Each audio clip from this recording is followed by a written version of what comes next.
Hello, my friend, and welcome back. Today I would like to, well, first we gotta say hi to Lorenzo, if you can see him right there.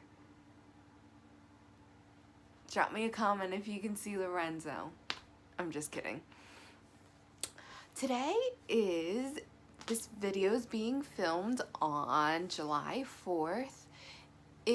I live in the US, so it is Independence Day. Happy 4th of July to all of you that celebrate. And I want to touch on a couple of things. Well, first I want to touch on how my personal journey of patriotism has evolved, and then I want to talk about freedom. And so first, because it's just so fitting on Independence Day, and this has actually been something that I have been kind of reflecting on and, bringing my awareness to this aspect of my journey. So a little bit, just a tiny bit about me. My dad was, was in the Army for 30 years, something like that, and he actually still works for the Army as a civilian today. So I have a very long and deep-rooted history of, I guess you would call me like an Army brat. So I have a very deep-rooted, feelings about patriotism. And, previous to my spiritual awakening, I felt there was very much a pride of being an American, and just feeling like, we are the best country in the world and no one else holds a candle to the United States. And I still, I just felt very strongly, and I never looked down on other countries, but I just very much felt like the US was superior in a lot of ways. Now that I have been on my spiritual awakening journey for a little while now, my feelings have changed, and they have transformed more from a feeling of pride to a feeling of gratitude. I am very aware of how lucky I am to be born a United States citizen. It is a privilege, period. And the United States is not perfect by any means. However, when you look at a lot of the issues that are coming up for healing right now, like, the Black Lives Matter, the women's rights movements, the Me Too, a lot of the anti-Semitic things that are coming up right now, a lot of that is coming up in our society globally.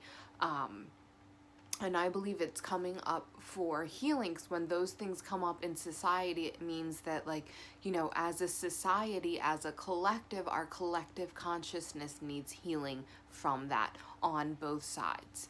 And I very much, even though the United States is not perfect, and I let's give a radical example, and then we'll give a little bit more of a subtle example, like a transgender person. I have been hearing some chatter from the transgender community, just in a way of possibly talking negatively about the United States and as far as that transgender community goes. And I do think that, possibly there are countries in the world, I'm not saying the United States is best at this, but there might be other countries in the world that are doing better, and the United States has something to strive for. We always have something to strive for. We are a learning, growing, and evolving society. So we are not perfect, and there is nothing about our society that is perfect. However, this is the best country if you were going to be a transgender person. And you may look and say, well, transgender people are still prosecuted here, the laws, da da da da da da. Well, however, the laws are changing because we are becoming a more sensitive society, and people are changing and awakening every single day. However, there are a lot of countries in this world that are not even close to being as far progressed as we are. And I'm not saying that in a separation way. I'm saying in a way of gratitude, in a way of like coming to your knees and thanking the Lord that if you are privileged enough to be born in a country like the United States where our forefathers fought for us to be free to be who we are. And we are not a perfect country, and they are not perfect. However, we have so many privileges and rights in this country that others don't have around this country. I can't see being anything but grateful for being here, for where we are in society. And that does not mean that we shouldn't be learning and growing and evolving. And it does not mean that the United States doesn't have a long way to go. We do. But so as that extreme example of like a transgender person, you know, we are not perfect. However, I think that we are a lot more accepting than a lot of other countries. And now let's take an example that affects half of the population. Even as a woman, I am so grateful to be a United States citizen because look at, and you can't generalize the Middle East, but there are some countries in the Middle East. Look at what is happening to women over there. Look at what is happening to women in Africa. The genitalia mutilation, like there are some like horrendous things going on. Like in the Middle East, you still have to obey your husband, and if you get raped, if you get sexually assaulted, you are the one that is prosecuted. Think about that. That stuff still goes on, and we are so quick to jump on the United States and, you know, we're not doing things perfectly and yada yada yada.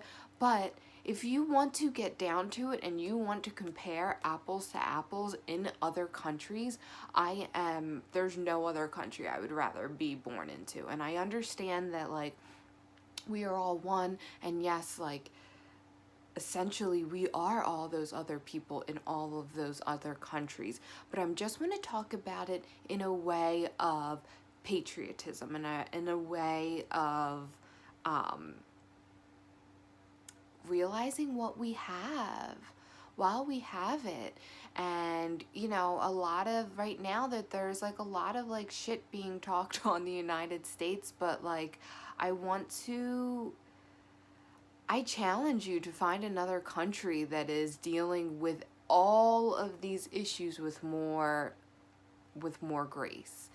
And I'm not saying that we are doing things perfectly. I'm just saying, like, as a whole, I think we're doing pretty good. And I think that we're doing pretty good as far as setting those examples. And it started in history from our forefathers that fought to have this very day of Independence Day, that said that for those people that question, and that's why I'm saying we should never stop questioning and evolving. I'm just saying we need to realize how far we come and where we are, and have a place of more peace and gratitudes moving forward, rather than, you know, nitpicking the bad. And I think that we need to realize what we have. I mean, if you don't realize what we have, I would encourage you to speak to someone that is wanting to immigrate here. I would encourage you to have a conversation with them about why they want to come here and what true struggles are and what some people in some countries are going through. And I'm not saying that there are not people in the United States that are suffering. There are. However, with some things, with some issues, we need to be learning, evolving, and moving forward. And not showing gratitude for what you already have is not going to put out the vibration of what you want. If you want more of that, if you want more progression in the United States as far as acceptance and the laws, the way to do that would be to recognize what we are already doing and want more of that and do more of that, and to recognize that most people are loving and kind and want everyone to be treated equally, and don't believe, and actually do believe that you should be able to be who you are. Like, I loved the video I saw, maybe it was last year, and it was a guy, and he was saying, like, he's like, our forefathers didn't fight for us, for you to be, dressing how you want and dressing crazy and just loving whoever you want and doing whatever you want and just, following whatever religion you want. Our forefathers didn't fight for that. And he's like, no, wait a minute. That is exactly what they fought for. That is exactly the vision that they had. They said, you know what? Something's going wrong here. We think people should be able to do what they want. We think people should be able to be free, and people should be able to make their own fortunes. They should be able to follow whatever religion they feel called to. They should be able to dress how they want. They should be able to love who they want. They should be able to just be themselves freely and not have a government institution be telling you what you should be doing or what you should be saying. Now, granted, obviously we have laws, but that is what they were fighting for. And now, from where they were coming from, that was the most important thing. So they were able to establish a government and the government's not perfect, obviously, that is a lot more hands-off in a lot more aspects of life than you come to realize if you are from this country, because you just become so used to it. And also, like, where they were coming from, that was the most important thing. It is society that then needs to follow it, because our country was born from a society that was very controlled and very, you had to do this or you weren't doing this. There wasn't the separation of church and state, and, it was all about your ticket to heaven and everything like that.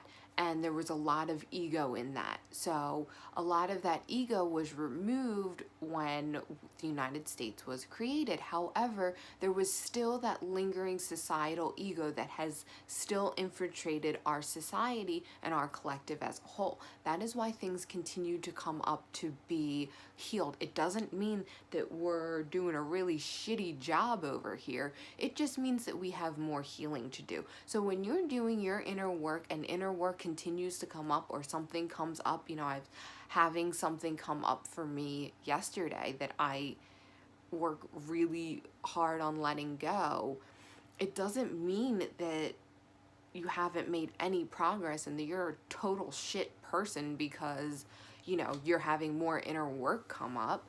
No, recognize that you've done a lot of inner work and that is continuing to come up because you need to be doing more inner work on that. It is the same with the country. Just because certain things are coming up to be healed and certain things are coming up to be changed doesn't mean that we're doing a shit job. It just means we have more work to do.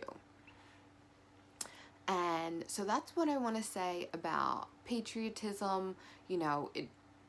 I come now more from a place of gratitude rather than from a place of pride, and a lot of understanding of that we are one. One country's patriot is another country's terrorist.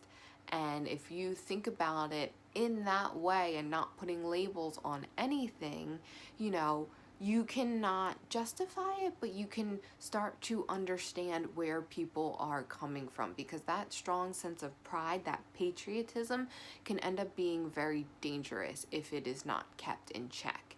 And that is the ego wanting to keep growing and going and going.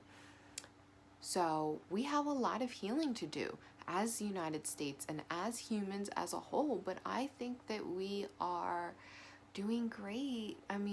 I think that we are awakening at a faster pace than ever before, and the amount of light that is coming into our planet is, in my opinion, just showing how much,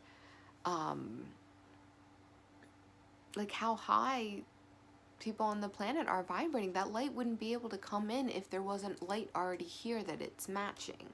So it's coming in due to our work, your work, my work, all of our light workers' work.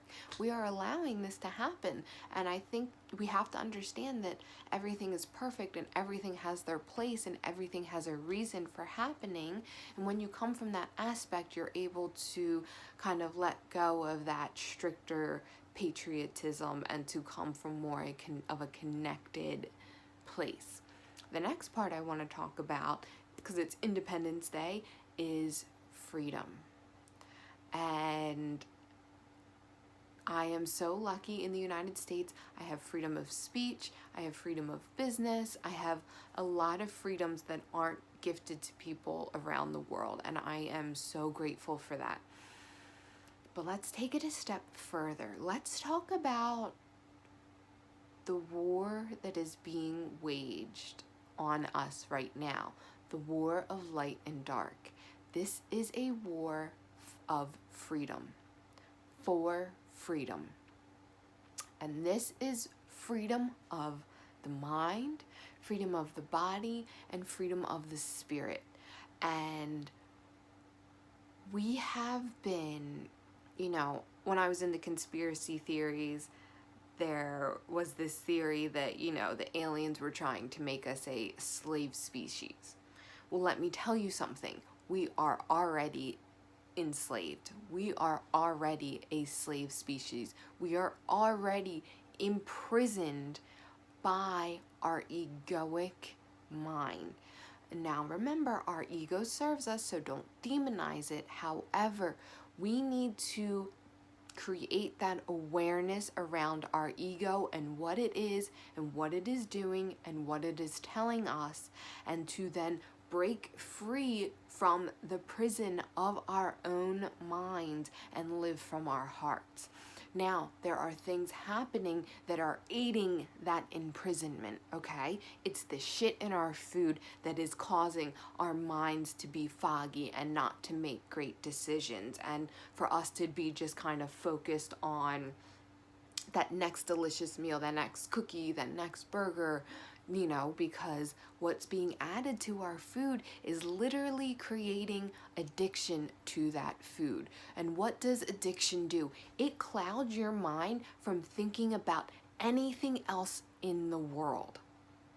You can only think about that addiction. So how can you see all these other things that are going on, and how can you be living from your heart if your mind is imprisoned by an addiction to food, an addiction to scary things or dark entertainment? All of those things create addictions in our lives, and they keep us imprisoned. And so we have like the bad food, we have the bad entertainment. We are not feeding our minds great things, like those murder shows. They're really not doing anything for you. They're really not serving you, even though you think that they, it's entertaining. It's really feeding your mind negative things. So we have the food in our body, the pollution in our air, the cars that we drive, are like everything is just like polluting the air, therefore polluting our minds and polluting our bodies, and not creating those sandbags that are holding us down, keeping us from vibrating at our naturally high vibration. Those are part of the sandbags. Other parts of the sandbags are those societal constructs that we think that we have to follow, the things in life that we think that we have to do, not to be a disappointment to anybody, not to disappoint our parents, our friends, or society, or this is just the way life is. No, it's really not another sandbag. That's really another sandbag. And if you start to bring your awareness to all the different sandbags that are holding you down, you will come to realize that it's pretty heavy. And that is not freedom. Being weighed down by something is not freedom. And by doing our inner work and by bringing our awareness to it and by being spiritually awakened, being on this journey, we're able to cut those sandbags. And we are then able to free ourselves a little bit more and a little bit more. Oh man, I have the hiccups. I have to wrap this up because my hiccups don't go away. It is that freedom of our mind, learning that we can create our reality based on our vibration.